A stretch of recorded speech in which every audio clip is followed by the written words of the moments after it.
حضور یہ سوال چین سے ایک احمدی دوست نے بھجوایا ہے. وہ لکھتے ہیں کہ حدیث نبوی میں ہے کہ اطلب العلم ولو بالسین، کہ تم علم حاصل کرو خواہ تمہیں چین بھی جانا پڑے.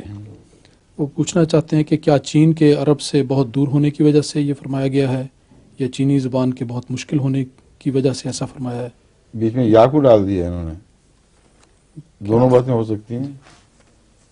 چین کا علم تو اہل عرب کو تھا، یہاں تک کہ حضرت صلی اللہ علیہ وآلہ وسلم کے بعد صحابہ چین تک پہنچے ہیں، اور وہیں ان کی قبریں بھی ہیں، اور آج تک ان کی حفاظتیں، ان کی بنائی ہوئی مسجدوں کے آثار ابھی تک قائم ہیں.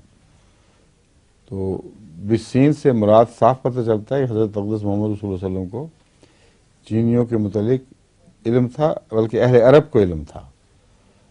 اور رستے کی صعوبتیں، زبان کی دقتیں، یہ ساری چیزیں اکٹھی ہیں اس حدیث کے اندر، کہ اگر اتنی تکلیفیں بھی اٹھانی پڑیں اور علم کی خاطر جان جوکھوں کا سفر بھی اختیار کرنا پڑے، تب بھی علم حاصل کرنے کی کوشش کرو.